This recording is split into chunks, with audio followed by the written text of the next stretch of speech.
all of a sudden, like these eggs especially. Oh, eggs are a hard one though. Eggs are like I feel like you got to contentious. eat eggs kind of quick.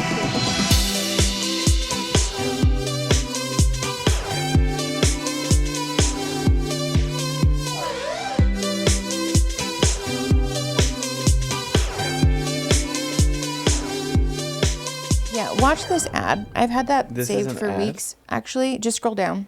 Okay, scroll down and then this, because this is Skims ad right now. Yeah, scroll down. But I'm not watching this. I'm watching the next thing. Yeah. Okay. Is this a real ad? Mm-hmm.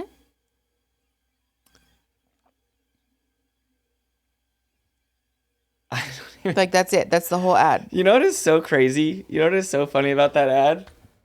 What? Is that also there was another ad of, I think, Cardi B selling her whipped cream. Oh, whipped cream? Yeah. She has proprietary whipped cream now? Yeah. Okay, great. Let me see if I can find it for you. What is that? Hold on. All right, 1 second, please. Anyways. We just spent a very long time looking for it and we didn't Like find it. entirely too long. Anyways, she's shaking the shit out of it and like really just selling the product, if you know what I mean. Like you can imagine. Is that what that ad is, you think? But also like Skims is generally sold to women. Yeah. So I guess, I mean, just sex sells. It seems like to me, like that seems like the... But between that and the like little bit about... the nipples? Yeah. Yeah. It's a weird brand direction to be doing this like weird sci-fi thing. Like why? I can't... I don't understand the point. It feels like Billionaire Zoomy time a little. Is it like, yeah, I feel like that really is too. Also, it feels very millennial. Yeah, and actually. Like, Kim kind of personifies like millennial core. Kim is very millennial. Yeah, like millennial core. Yeah. You know, like elder millennial. Mm-hmm. You know, like... Yes. Like, you understand some references and internet stuff, but like you miss a little bit of it sometimes. Yeah. Not like... She has like a lot of like stereotypical like Virgo stuff going on too. It's like very mom energy. It is very mom energy. Know? Yeah, I can't tell if it's like this like tongue-in-cheek humor. Yeah. Or like we're aware of... I think she's aware of it. I feel like to some degree, but I feel like it is definitely like I'm not like a regular mom. I'm a cool mom. Yeah. You know? But like... We're old, Kim. Like, we're like middle to elder millennials, and like we're old, and that's fine. Which I think just embrace that we don't get it sometimes, and that's fine. Which I think what cracks me up about Kim the most is that she constantly spends the entire series of Keeping Up the Kardashians on Hulu. At least. Oh my god! Is spent, girl bossing. Take my time off. Yeah, but like girl bossing and like showing what a professional Kim is and how hard she works and stuff, or whatever. But then like when it comes to ads and stuff, like just doing the low hanging fruit stuff. Yeah. Yeah. So I can't tell. Very odd. Yeah. I can't tell if it's just like this default to like, well, what's worked in the past. Yeah. And like just do the easy thing. I'm curious to what degree she's actually in charge of this stuff, though. You know That's what I'm saying? Too. Like there has to be people like a whole team of staff who's dedicated to like coming up with the ideas for this stuff, and then it's just like, just stand there, right? Like, you're like hired talent at this point, you know? Like, there's no way she's the brains behind the ad development and the campaigns and all this stuff. That feels I feel like she's showing up, and I feel that feels like below her pay grade. I would say so, right? You know, I mean, if I made that much money and had that much, like I wouldn't want to be bought. Like, just show me, like, point me where I need to go, tell me what to do, and then like there's professionals whose like whole career is dedicated to helping you like create the thing that's actually going to give you the best benefit, not just like my silly little harebrained ideas. You know what I'm saying? Well, and also too, I'm thinking too, like as far as the advertising and stuff goes, like we're talking about it, so like it did work. I'm not going to buy any Skims. That's fair. Yeah, you're not wrong. You could probably be in the market for Skims now. I get probably not. I don't know about that. Yeah, probably not. I know that this is an unpopular opinion, but I really don't fucking like shapewear. I don't see like I just don't like it. Like, I mean, it feels patriarchal. Well, and it's also just like why? Yeah. You know what I'm saying? Like, I don't understand who it's for. Because the funny thing too, when you get to a certain point, no, especially the ones that you have to like pee through a little slit in the crotch. Like you're always gonna get pee on like that. Your pants have a ussy. I don't want to have pee pants. Like I'm good. You know, I just like. But the thing that's odd. You're definitely not using a bidet in them. No.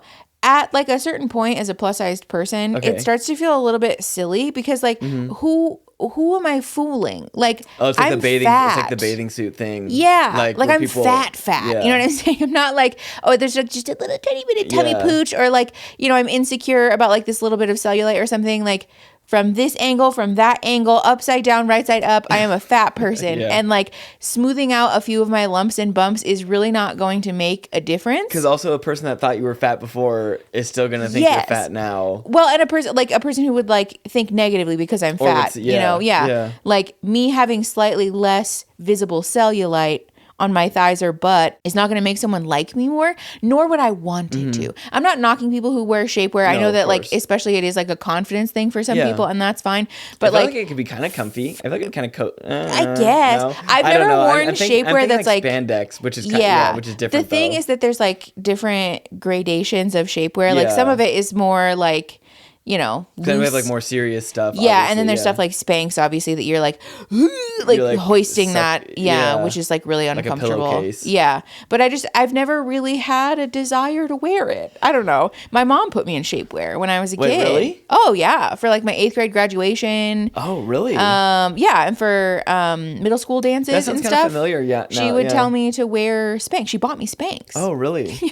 Spanx were like all the that was like revolutionary at the time. Expensive too. Yeah. Yeah. But she was like she was like a firm believer that like you need to wear shapewear for formal events. And I was like, why? Yeah. Like, who cares? Oh, I can only imagine you too now as a little non-binary. Yeah. Yeah. Just being like, I don't want to wear this fucking dress. Yeah. Please don't make me do this. No wonder you have sensory issues with clothes and stuff now. Yeah. I've never liked dresses especially. Speaking of that ad, because obviously like the sex is selling. And so like we're intended to look at Kim's chest, I'm assuming. Right? I would assume so. I realize it's an ADHD thing.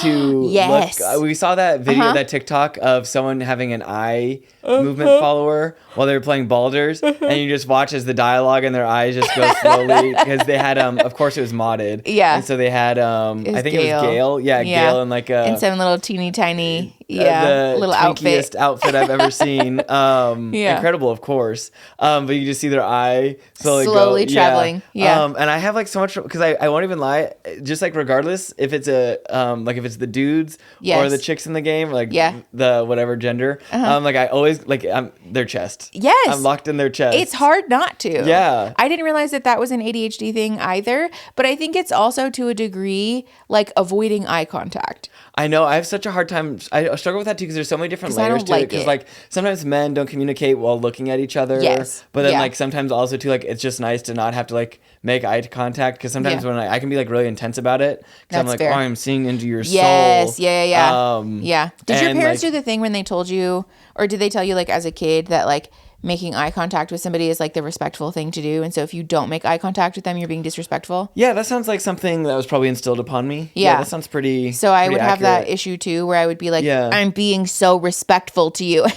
I would see people like look away from me and be like, I know, like, why are you being, because I'm staring a hole through their face. It's so funny though, because then there's some people that I just have trouble keeping eye contact with, and I don't know what it is. If it's like I don't like. There's just some people I feel uncomfortable. Like with you, I have no problem doing it, obviously. Same. But then there's some people I'm like, I don't know if it's like, I don't know. I can't explain it and I can't put my finger on it why, but I'm like, I just can't, like stare. I think it's also when other people are making like direct and intentional eye contact with you, that it's like this feeling of like all of a sudden it's entirely too intimate. And you're like, at least that's how it is for me. That's how it is sometimes. When I make eye contact with people who are just sort of like casually looking at your face, but they're not like looking into your eyes, into your soul, then it's fine. Yeah. But when I'm making eye contact with somebody else who's looking directly into my eyeballs, then it's like all of a sudden I'm like flustered and embarrassed. And I'm like, oh my God. Is this a sexual thing now? Yeah.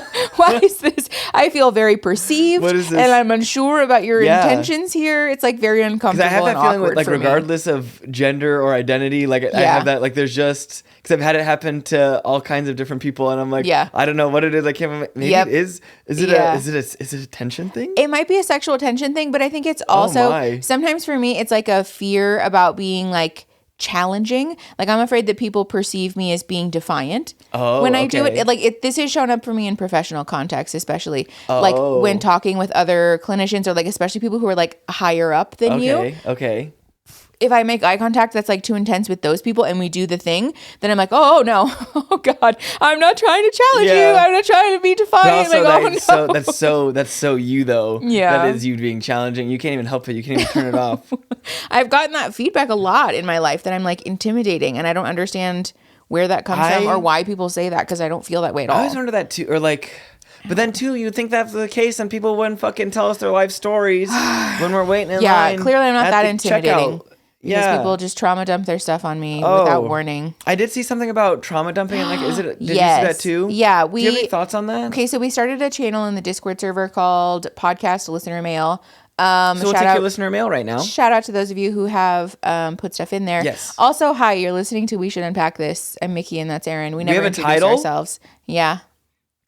I know. I've just been showing up. Yeah, we're just two dudes who talk about stuff. Just a couple of bros. Yeah, my credentials are the audacity, and yours is your hair. So, and really, that's all I'm good for. And honestly, and which is why I was so wounded when they chopped so much of it off. Yeah, that's true. Will not be going back to them. Thankfully, no one can chop off your cheeks. That's the other part of your credentials. No one gets to see those, though. That's fair. But we have been looking at the listener mail thing. I'll read it. Please read. Hopefully we can find it quicker than I couldn't find that Cardi B video. She was just like really selling it. I feel like that might be scrubbed from the internet at this point, honestly. No, it was just like it was literally from like 2 days ago. Really? I could have sworn it was an ad, like an official advertisement. But then I'm like, fuck, maybe it wasn't. Maybe it was just like a TikTok. Okay, so this person said, feel free to use my name. So Leah in the Discord said, I have a question. When is it trauma dumping, and is that always a bad thing? I mean, I'm scared of reaching out and telling people why I'm struggling because I don't want to be a trauma dumper. I feel like it's a word that's used to shame people into silence, but I'm not sure. So yeah, when is it trauma dumping and when is it just reaching out?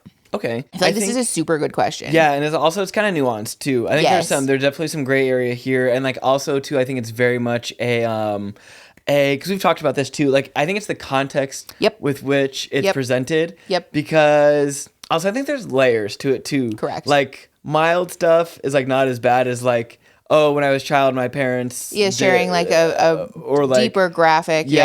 Or even like something happened to me that changed my life for forever. Kind of thing. Yeah. What are your thoughts? I think you're right that like the context is really important here because like a while ago there was a therapist who got ripped to shreds on TikTok for saying something about they like made a POV I think I know TikTok that was like a joke about like their clients trauma dumping on them in like the first 5 minutes of session. Exactly. Like it's not though. Let's be clear that like in that context that's me. There's that's no how I such am. Well, there's no such thing as trauma dumping in therapy. That's the point. That's right? What you're there for. As a clinician, I'm the hired help. Also that's why you sign all the paperwork and do the intake packet. Yes. Also and so like, let's just get into it. Like, exactly. Let's not beat around the bush. As a clinician, I would be like, yes, I don't have to Heimlich this information out of you. I love that shit, you know? But like in that environment, within that context, that's completely appropriate and like totally expected. And we're not violating any boundaries. Because I think like the distinction between trauma dumping and reaching out is at the core a conversation about boundaries. Yeah, I'd say so. Which is why like in friendships and stuff, especially if you're like close, right? Yeah. Asking the question of like, hey, I've got some stuff on my mind. Do you have space to talk about that? Do you have space is always really nice. Yes. That's like always a nice safe. Yeah. And so that gives that person the opportunity to like, you know, look inward and survey like, I don't know, do I have space? And if they do, then like we're not trauma dumping. You know what I'm saying? You're like sharing friendship and community and like relation. Like that's like a part of being in a relationship with people. Yes. Is like getting to share. That's the fucking point. Yeah. Also too, like the whole point of having friendships and community and loved ones. The human experience is not meant to be fucking correct solo. Yes. Like I think we saw something about that too. Yeah. Yes. Yeah. That's probably like going to be a whole main channel video, honestly. I think it should be. There was Did you save that TikTok? I think so, yeah. Okay. It was a TikTok of somebody who was speaking about the way that our hyper individualistic and very legalistic approach to boundaries has so effectively eroded the conversation about mental health and like doing favors for friends and like that it's turned into a like tit for tat sort of issue, and that we conceptualize like emotional labor for our friends and family as like a payment almost. Right? I think that was like the best thing to like release for me, especially with like one of my better friends. Yeah. It's just like sometimes I buy him stuff, sometimes he buys me stuff. Yes, and like it's fine. And it's like I'll just get you the next time. It doesn't have to be based on a perfect system of reciprocity. No. But like I just know like they'll have my back, or like if I ask for something, or like like oh yeah, here, like I got you. Exactly. Like no big deal. I think it's also important too in the context of talking about like reaching out versus trauma dumping to honor that like when our friends or loved ones or family or whoever are there for us, it's not a cost to them, right? It shouldn't be anyways. Because like people that I love, that I am in relationship and community with, when they share things with me about how they're struggling or about how they need support, I feel honored and I feel like happy. They're not a burden. Like, well, yes. Yeah. And I'm happy that this person feels safe enough to me to reach out, but I'm also like honored that this person would trust me with this like information. Thing. Yeah, it's you like know? a delicate, it's like a sensitive thing. Yeah. There's obviously something to be said for like this safe and gradual development of trust in relationships. Like this is why, for example, like telling the cashier at like your local coffee shop, the graphic details of a childhood trauma that they haven't consented to hear about, like that's trauma dumping, right? We don't have a shared relationship with that amount of trust.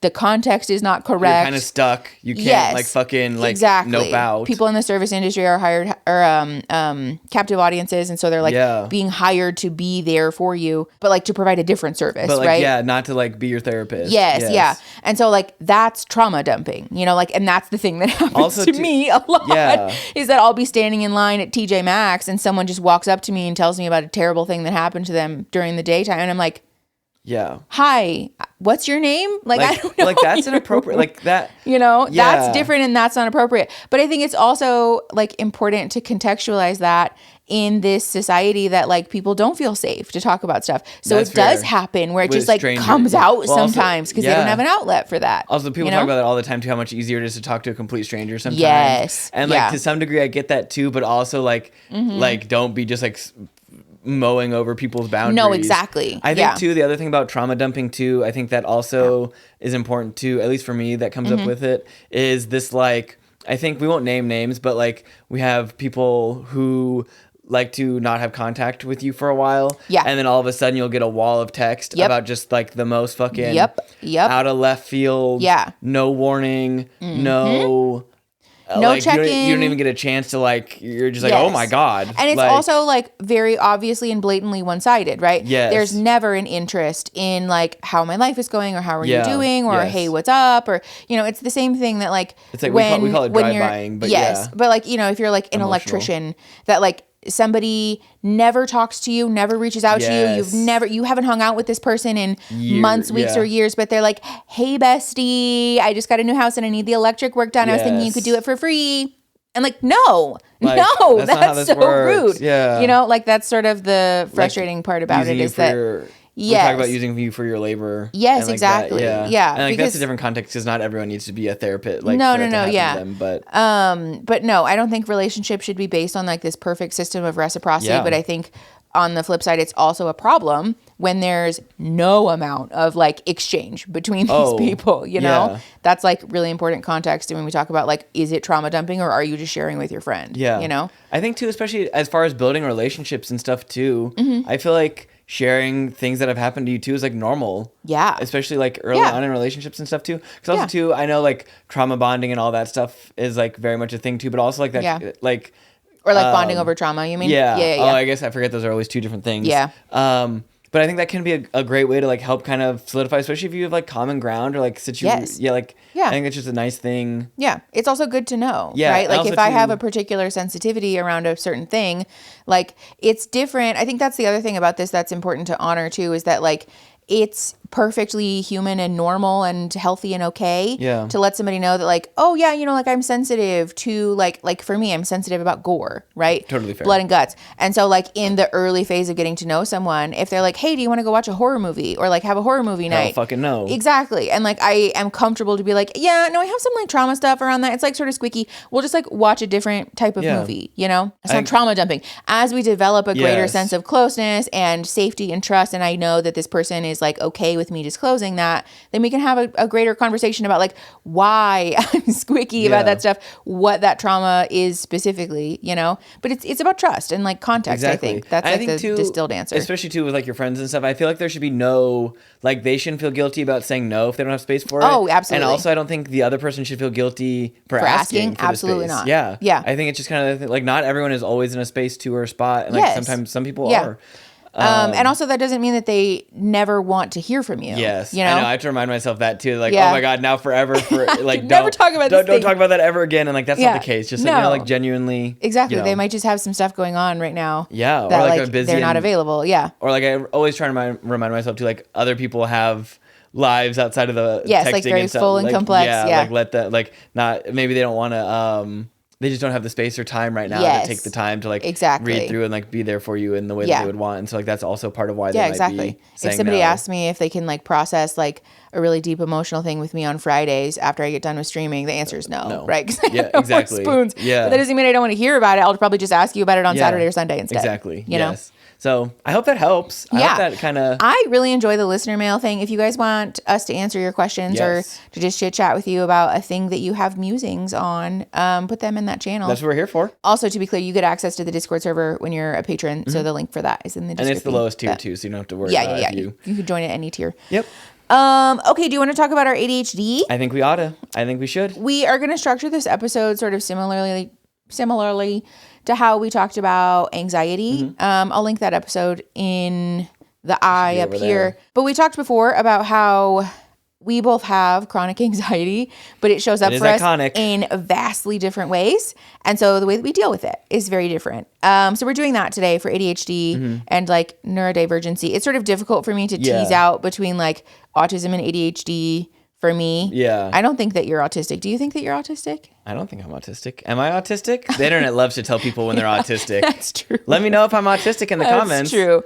I don't think I am. I don't think so. I feel like, no, I mean, it's not like I'm allowed to diagnose you, but you know. I don't think so. I feel like part of why we have such diverging expressions of our neurodivergence is because mine is tinged with the tism. It's like a hue.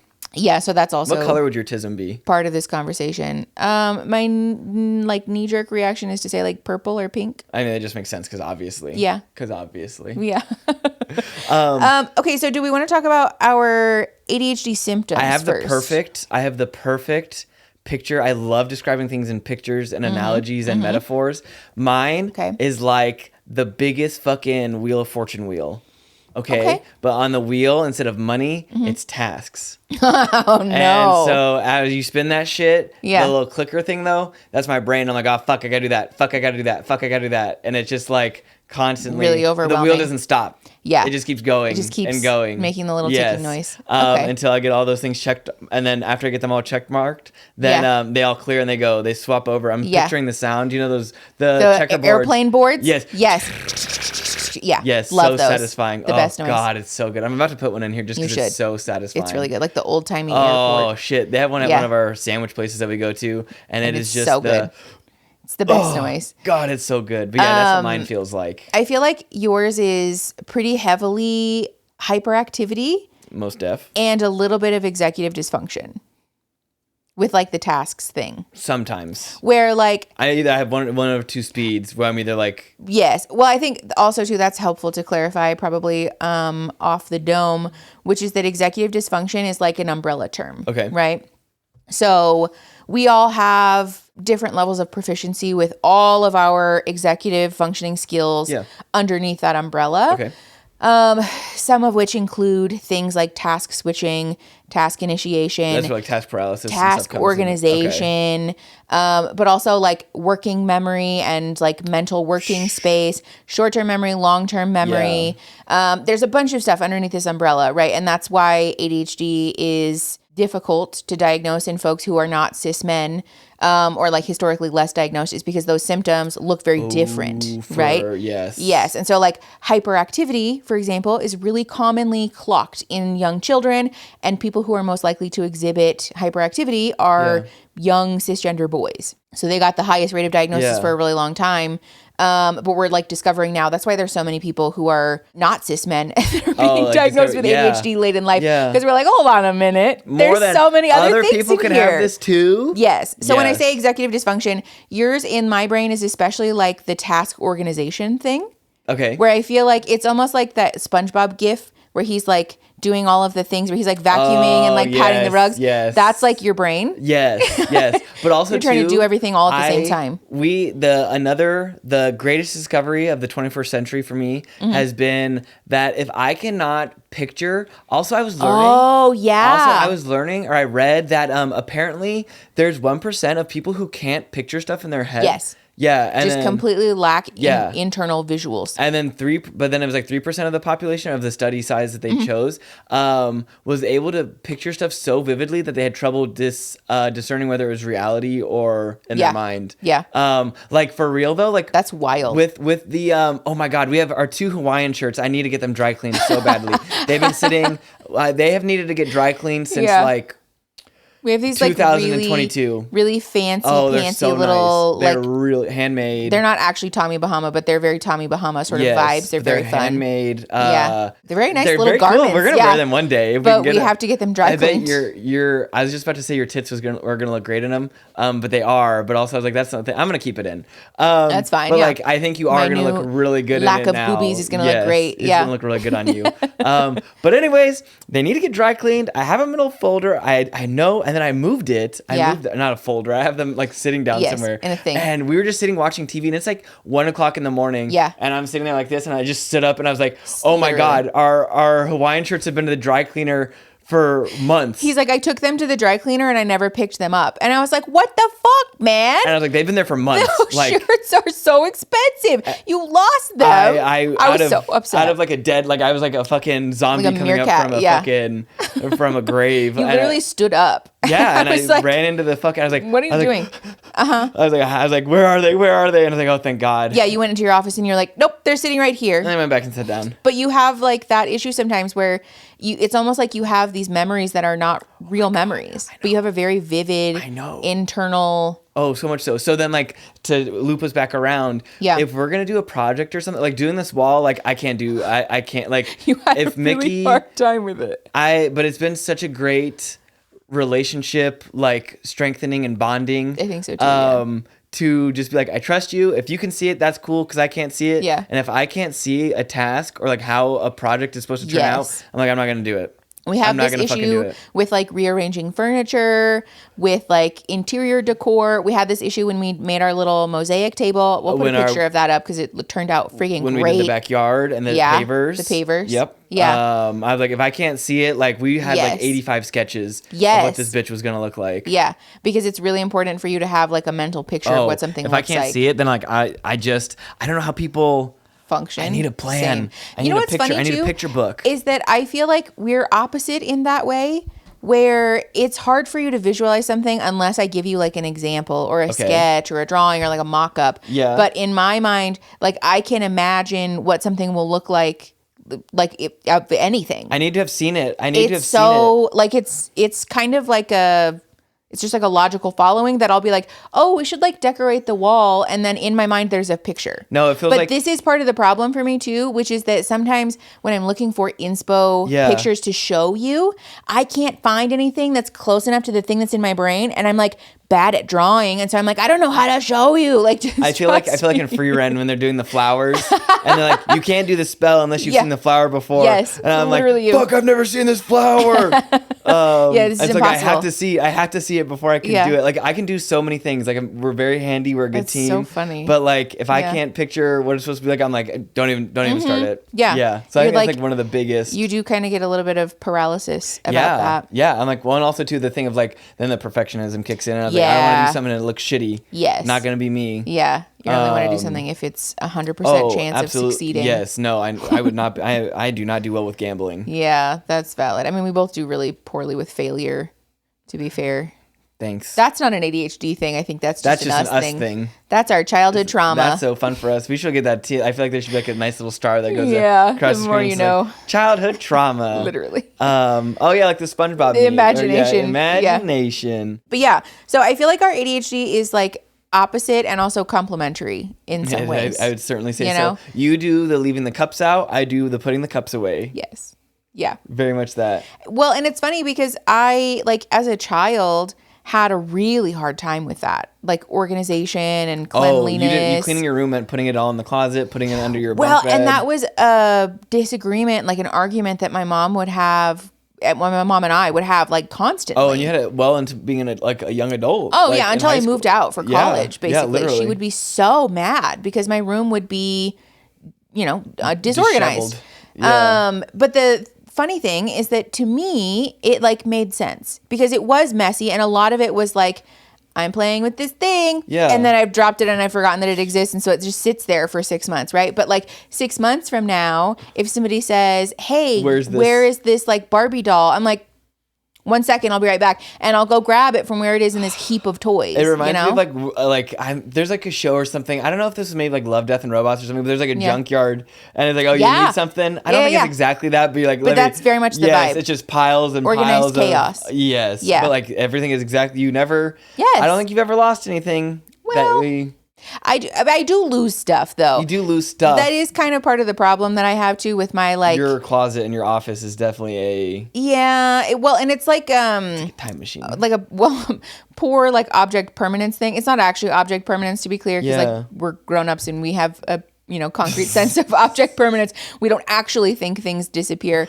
But it's like a colloquially used term to describe this phenomenon of like, if it's not within eyesight, I'll forget that it exists. Of course. We have to arrange our fridge in a very particular way. I arrange the fridge. You do. Well, actually, we both do. Yeah. Also, I just wanted to say it out loud real quick too, just to put it out into the universe. I had that idea of that like thrift store style place we're talking about, but like I want to do a thing where you have like, okay, so you know how you have like farmers markets? Just follow me for 1 second.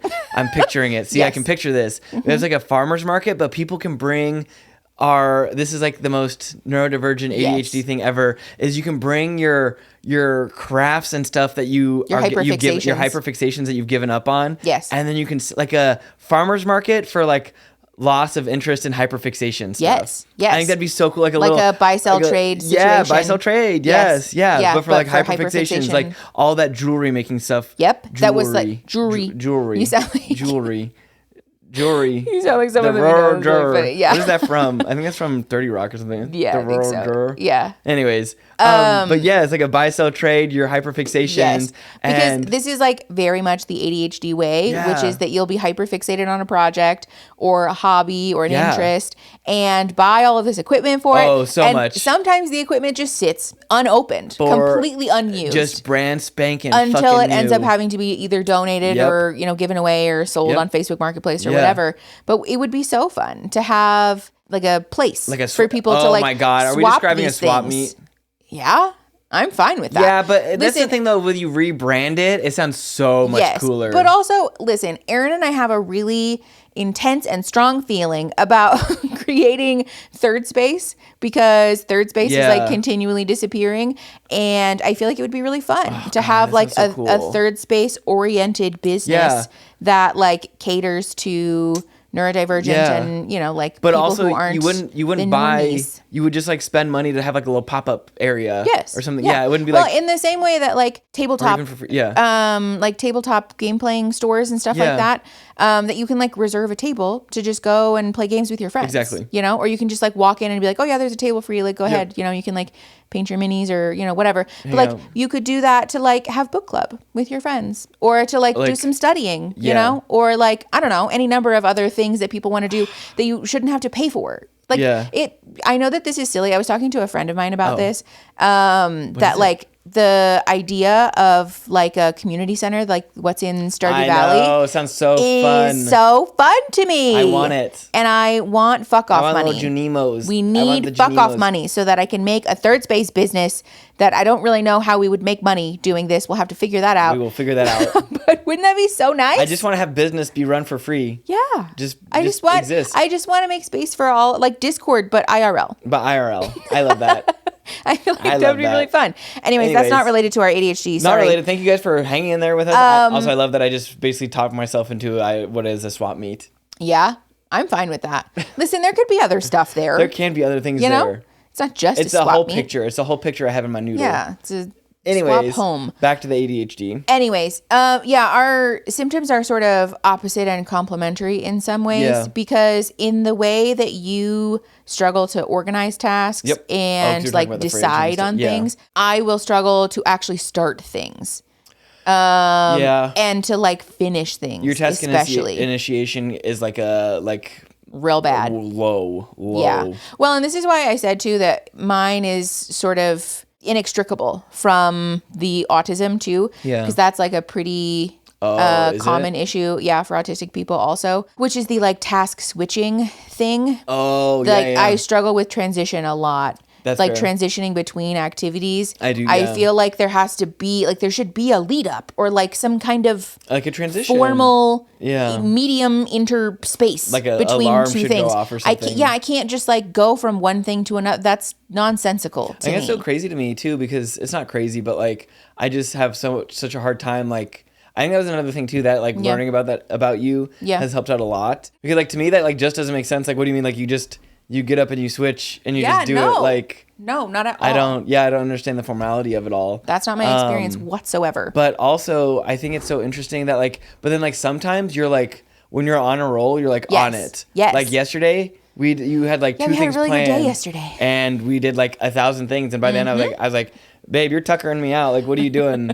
It's the hyper focus. Yeah. Well, and this is why I can sit down and like, in grad school, I could write an entire thesis in like 4 days. Yeah. Because I just eat, sleep, breathe. Master's thesis or capstone, I guess. You're definitely the master of what's it called? Crunch time? Yes. Yeah, you are the master of crunch time. I'm really good under pressure. But yeah, I mean, that's like the struggle though, is that like, if it's not happening though, then it's not happening. Oh. Like there's very little, it feels like I can do to force myself to transition from activity to activity. It has gotten a little bit better since I started taking Adderall. I'd say so very much so. But that's like definitely a big issue for me is that like, if it doesn't feel right, then I like can't do it. Oh, I think it's like the food thing. Like it's like right there with the food thing though too. And like the textures thing, the sensory issues. So yeah, because sometimes you'll just be eating something and you're like, I don't like the way this tastes or like this feels anymore. Yeah, I've told you that so many times that like all of a sudden like these eggs especially. Oh, eggs are a hard one though. Eggs are contentious. Like I feel like you got to eat eggs kind of quickly though, if you think about them too long. Yeah. But I also have like sensory issues around the way that they're cooked and like the temperature of them, the texture of them. They gotta be just right. You can't, no crunchies. No, there can't be crunchies. They also can't be like not burnt, but like browned when scrambled eggs are sit in a pan for too long and they have that like tan. Yeah. No, I know exactly what you're talking about. It tastes like pennies. I can't do it. It's yucky. That's not for me. No. That will ruin. Eggs have to be eaten immediately after. Fluffy, light, soft, yellow. But not too soft because if they're like squicky, if they're like slimy. I am really proud of you though. You've been doing really good with. I know. Easy eggs. Oh, an over easy egg and rice is like. That's not for me. The texture of that. It's too much. Best. I struggled with over easy eggs for a long time. Yeah. But what did I get you to try it in? Tamales. Oh, yeah, it was tamales. Yeah. Yeah, it was. But I was like, all right, it looks good. I want to like it. And then I was like, well, this is kind of good. No, it's so good. I could fuck with this. How do other people set up their podcasts? I think part of it is that they have like real studios.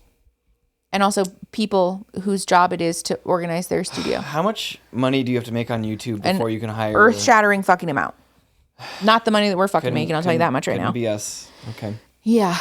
Okay, this is a tangent. We're just going to be real honest for a second. I wonder all the fucking time. What do you wonder about? About other influencers and like their financial like procedures. Well, I know for a fact, at least from my experience, that no one else apparently pays taxes but us. It really feels that way. I feel like we're the only people that pay taxes. Why are we paying our taxes? Because it's I feel the like law. Such a square. We're such boners. But also because I don't want to pay fucking penalties for having not paid our taxes. I don't think they actually make you pay penalties. They literally do. I think you can go. Okay, so I once knew a guy, or I know a guy who didn't pay taxes for like 10 years. And he didn't really owe that much.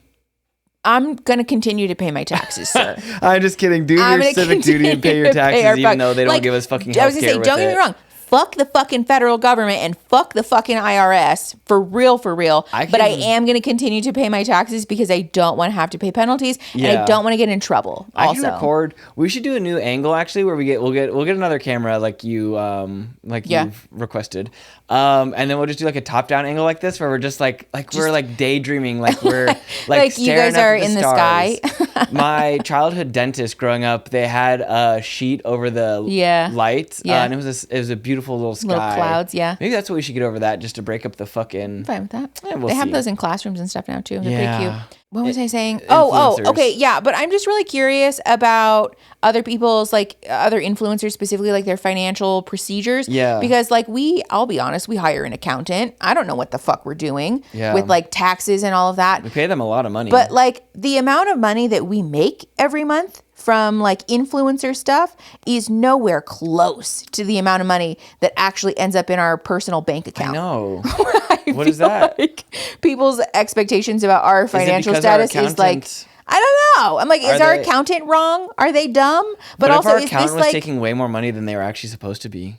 Well, I mean, we pay our accountant the same amount of money every month. Yeah, that's to fair. manage our do like bookkeeping, so they're not that's stealing fair. anything. They're pretty square. They're pretty tight knit operation. I can agree with that. But like, I just am so curious, like, what percentage of their income are other influencers taking home? Because like, I see these influencers who are like balling out all the time, and I'm like, how do you afford that? Do they not have LLCs? They have to have LLCs. Don't know. But also too, like, I don't know. No one in our families are rich. We don't know what we're doing. I remember there was this one influencer. Up as we go. Remember there was that one influencer who asked you, like, oh, you edit your own videos? And like, oh yeah, that's the only appropriate face to make to them. That shit irritates the fuck out of me. And I was like, are you not editing your own videos? But also too, it just feels so like, why are you not involved in your own content? Well, okay, because this is the thing. They did ask if we edited our own videos, but they also asked who helped us with the filming and the content ideation, and like they basically asked me like who's your staff, like who are your people, and I was like, us. It's me. You're looking at the whole staff right here. this is the whole gang. This is the company. This is the whole gang. You're now one of my elite employees. Thank you guys for writing into listener mail to help us with content. Fuck. Thank you. We don't. I mean, there's nothing against hiring video editors and stuff. No. At Obviously, all. I recognize that not everybody has like an Aaron. Also, quite frankly, I don't think the channel would be. No, we wouldn't function. Can you imagine giving a video editor 2 hours of footage and being like, "Hey, I need this in 5 days"? Shit is so expensive. Oh my god, I know. I should just start doing that full time. Like, it's actually wild how expensive it is. It doesn't stir my loins. That's fair. Not enough to do it for other people. I love doing it for you.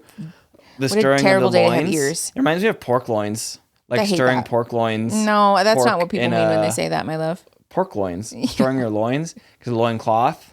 Loins is like your junk. But then loin is like clothing your loins. Correct. Okay. Colloquialism. Yeah. Anyways, that's unrelated, but I do wonder about that all the time because, like, we don't know what the fuck we're doing. We're making it up as we go. No one. We said this actually in the last episode of the podcast. I just got done editing it. Is that anyone that tells you they do know what they're doing? Liars. Snake oil. Burn them at the stake. No. Okay. No. Too much. Sorry, I went too far. I don't do well with I go from white to black to white. I don't do gray. 0 to 100. Just kidding. But yeah, I just am really curious about, like, are we not paying ourselves enough, or are we being responsible? Are we doing something wrong? Or is everybody else doing something wrong? Watch us be doing something astronomically incorrect. Yeah. Maybe that's our ADHD. Probably. Do you feel like you have a special sense of audacity because of your ADHD? Because I do. Oh, no. I don't think I have the fun ADHD. I joke sometimes that I have, like, gay audacity, but I do think it's also the ADHD. But that's like being gay. I'm just like... Well, that was such a sentence, Pumpkin. It was such a sentence? Yeah. You say, well, you that's said you have like gay audacity. Gay. You can be gay and not have ADHD, though. Yeah. No, I'm saying, like, I joke sometimes that I have gay audacity, but I think it's probably more the ADHD, actually. I thought you were saying, because I was like, those two aren't inherently linked. What I'm saying is that, like, I will attribute you feel like you have superpowers because of your ADHD. But I think it's because in my brain, I can, like, skip past the intermediate steps. Do you remember that TikTok we watched a while ago of, like, you had a fun and quirky idea, but he's detail oriented, and so now the idea is not fun anymore. It's not fun anymore. That's like kind of our dynamic sometimes, which is that in my brain, I'm like, how hard could it be? You know, yes. I'll figure it out. It's fine. I'll watch a YouTube tutorial if I get stuck. Like yesterday, we went to Home Depot. I got to make grout for my first time. Yeah, we grouted a table. It looked so good. We grouted the shit out of it. Called us grout on. We did great. You know what I'm saying? That was a pokey ref. But we went to Home Depot, Lowe's. I don't remember. One of the stores to get grout sealant. Yeah. For when the grout is fully dry, and we walked through. I didn't do a boy look. Oh, no. We both couldn't find it. I thought this was going to be a boy look thing. And I was like, no, that's not I'm talking about my audacity. Okay, well, tell me. We walked through the garden center and we found this like bucket that was $10 and all the flowers were on sale. Bucket. I played myself. And I was like, wow, that would make a great planter. I said that. For the backyard. I'm pretty sure I heckin' said that. Okay, then you said it. Okay, thank you. And I was like, you're right. That would make a great planter. That's how the conversation went. I know. I was like, let's go buy flowers right now.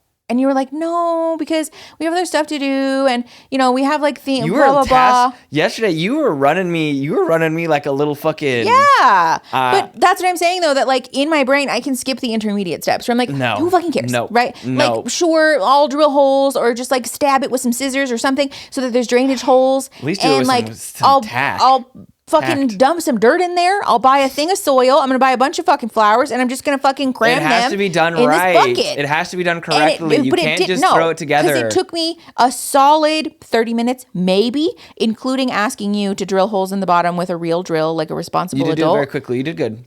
But like, that's what I'm saying. Like, do you want to put a picture of it? My little, yes, actually, we'll put a picture up. My little ADHD brain allows me to bypass those middle steps sometimes. No, I'm the middle. Call me the middleman then from now on, because I'm the tax man. Yeah. I need your fucking ideas before you pass go. Yeah. Because I'm like, also, I was like, we came here for one thing. Yeah. I don't know. I don't have the space right now for that. Also, we hadn't ate. I was getting a little hungry. Yeah. I needed food. But I was like, who cares? It'll be fine. It'll be so fun. We'll love it. You're going to love the way you look. And then when we were done, I did love the way it looked. Mm-hmm. It was so easy, too. You're so right. It was fun. It was really fun. It was a great time. But I feel like that happens to me a lot. That's also like the impulsivity aspect of it, too. Oh, my God. I know. I'm very much the impulse shopper. You are a danger inside of a home improvement store.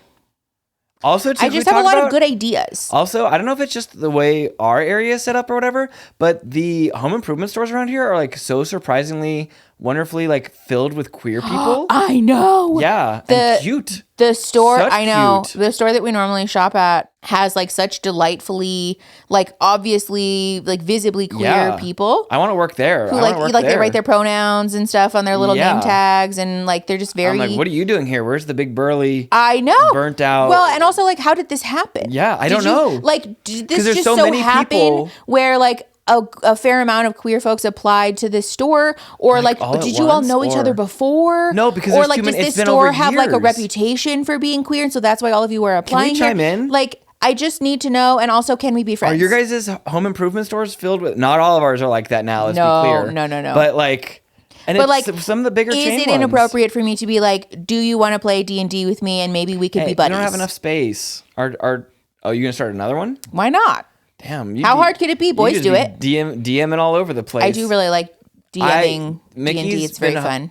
You got so many compliments after our last we played with new people. I know, it was very nice. I can never tell if people are just blowing smoke up my ass, we played with some of my friends who some of them have been playing D&D for like 20 years. Yeah. Yeah. And they were like, seriously, Mickey, you did such a fantastical, wonderful. They didn't say this. This is me saying it. Yeah. But like you got the fist bumps of approval, and like it was so very nice. Yeah, I thought it was so sweet. You're so good at it. I think that's the ADHD. It's the imagination. Oh man. I was talking about this on stream the other day. Oh, what was it? When I was little, before obviously I knew that I had ADHD and I had any understanding of how that impacts like your little inner world. Yeah. I just figured that everybody had an imagination like that. I do have where I feel like that makes sense to me.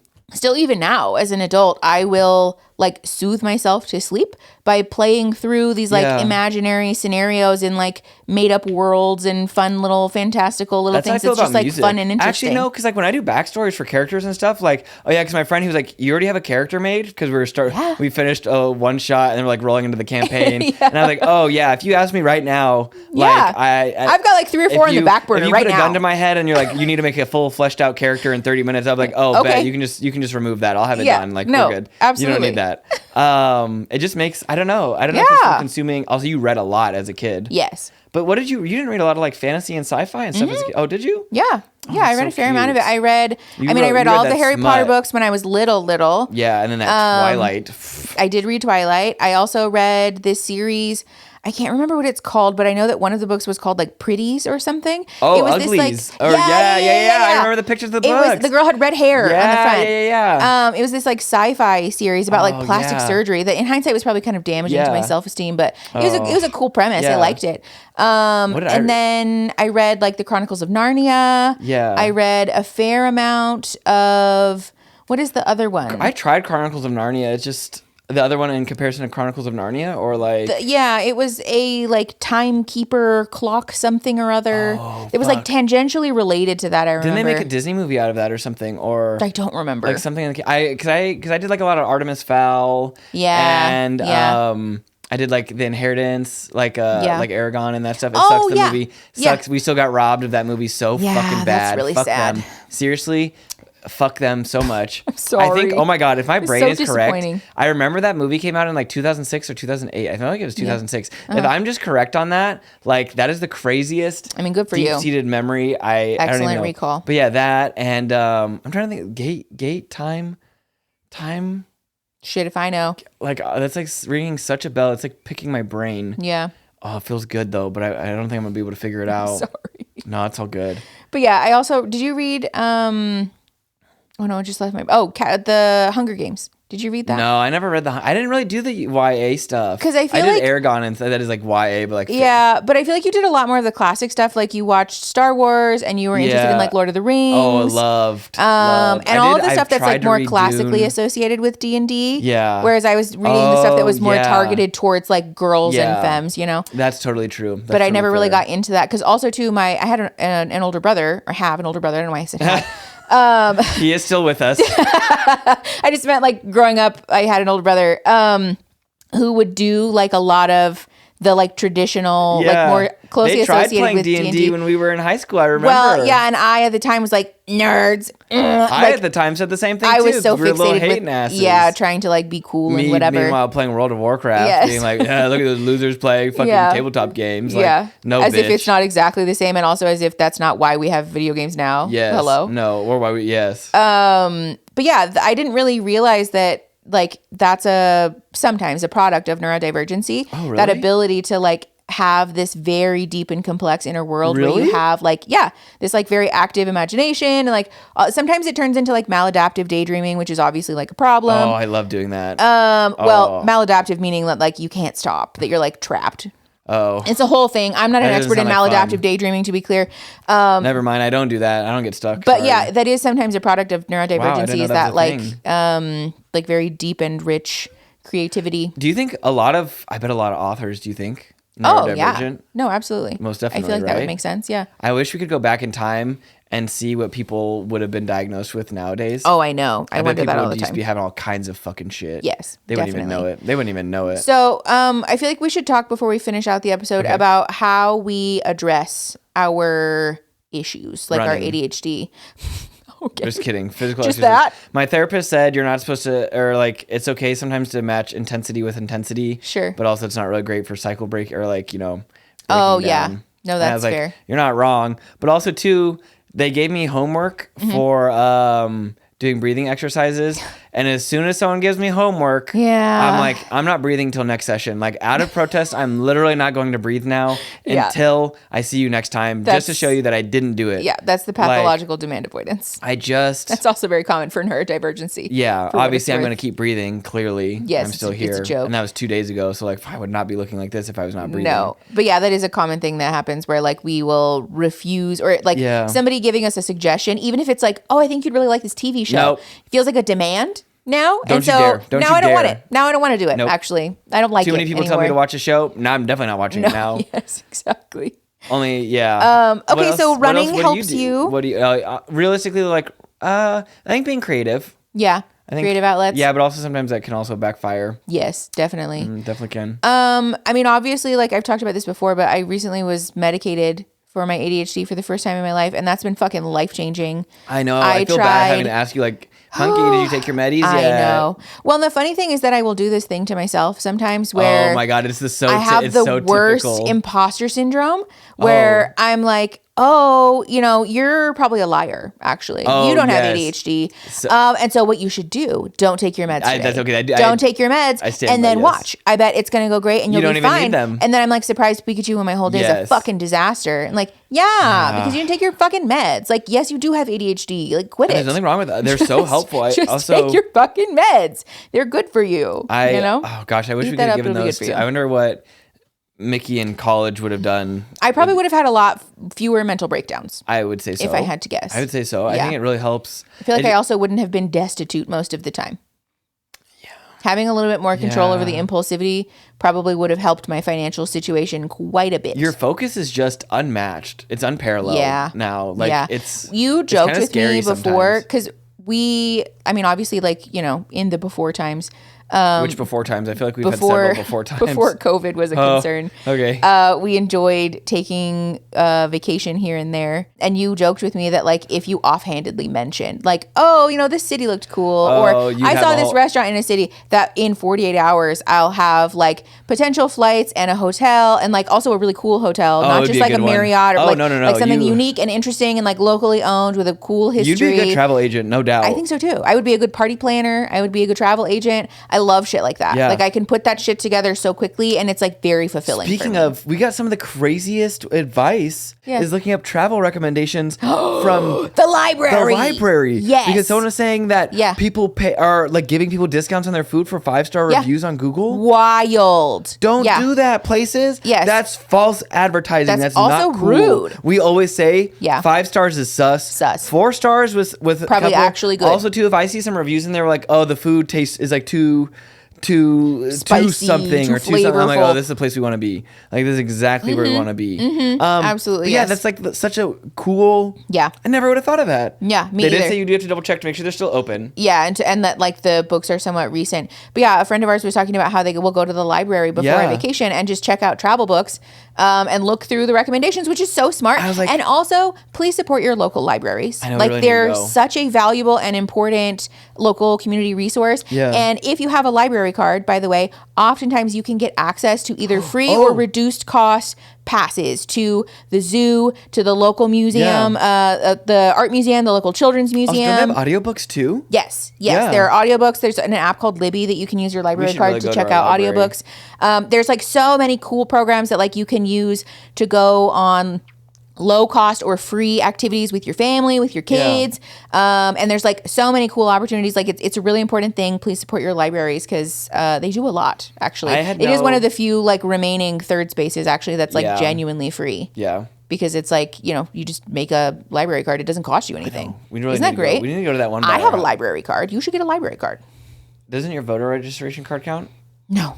Okay, never mind. Maybe it does. I don't know. I used to go to the library all the time as a kid. I was there all the time because we'd ride our little bikes there. We did our little like young reader programs. That's so cool to me to think that when we were kids, we could have been at the same fucking library together because we went to the same one. Oh yeah, we definitely did. We would have went to the same library together, and we wouldn't even have known each other. Wild. We actually did a little memory stroll down, a stroll down memory lane, because we went back and visited our own library. It was really cute. And it's so funny how big it seems when you're a kid. I know. And then like to go back, you're like, oh wow, it's like not that. I know. This is not that as impressive a building. I want to walk around inside the library though, because I have such vivid memories of certain parts of it. Well, and they have that little sunken in amphitheater little section area with the carpet and stuff. Yeah. Also, how do kids just be sitting on the ground for so long? Well, because their bodies are elastic. Kids are resilient little beings. Ours are not anymore. Oh my goodness. As evidenced by our posture.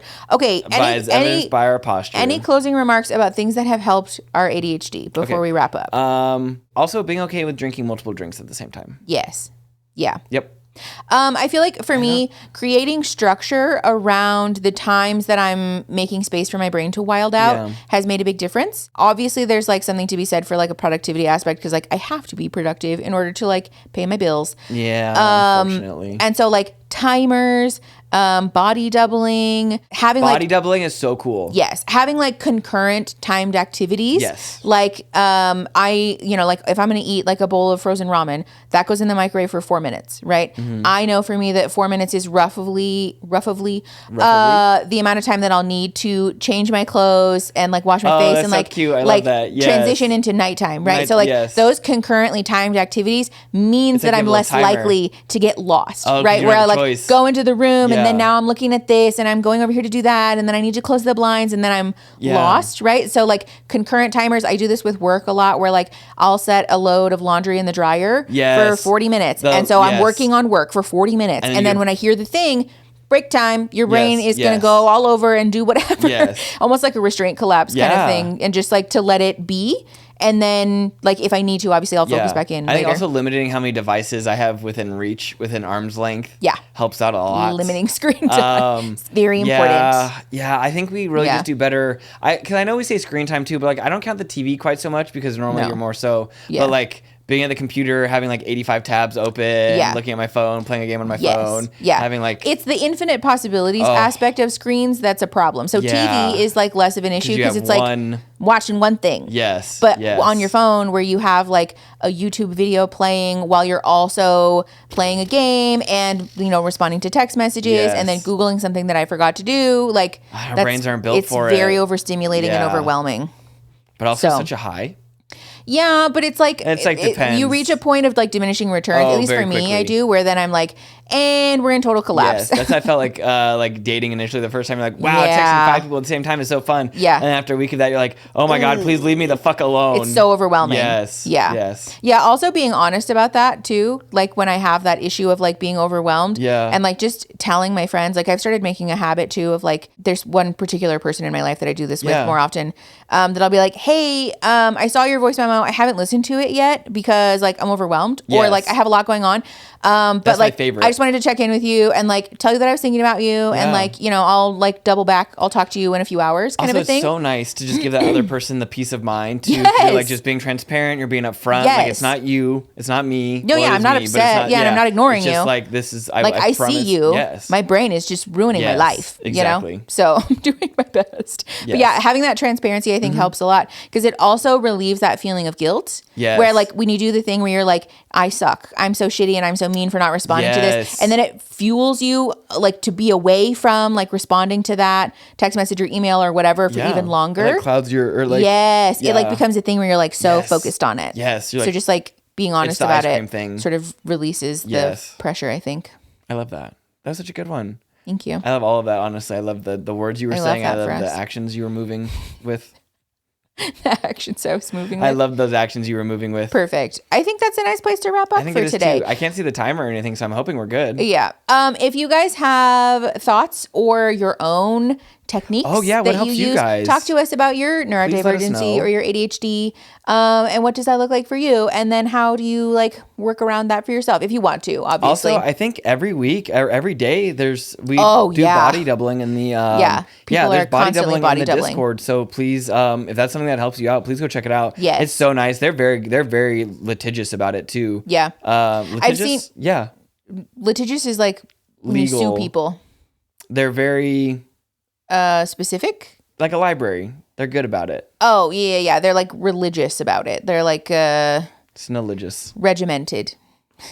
Anyways.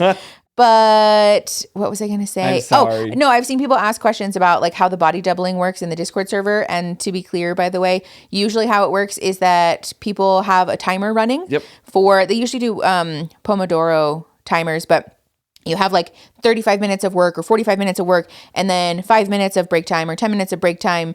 And sometimes people will turn their mics on and chit chat during break time, but sometimes people are just sitting there. There's no expectation to like talk or turn your cameras on. You don't have to be doing anything. Sometimes people get in the body doubling because they're like playing video games and they just want to be in community, in silent company with people. I love that sometimes, honestly. I do too. Favorite. It's very nice. So yeah, if that's useful to you, go check that out because it's a fun time. So, okay, that's it. Let's get out of here. Thanks for watching and listening and all of the things. If you want to support the pod, you can like the videos also and just subscribe. being here supporting us too. So thank you. That's true. You can leave us 5-star reviews. That does actually help a lot. And we won't make you pay for it, or we're not going to give you a discount though. Sorry. Yeah, no, sorry. That's not how this works. We love you the most, and we'll see you for the next episode. Okay, bye. Bye.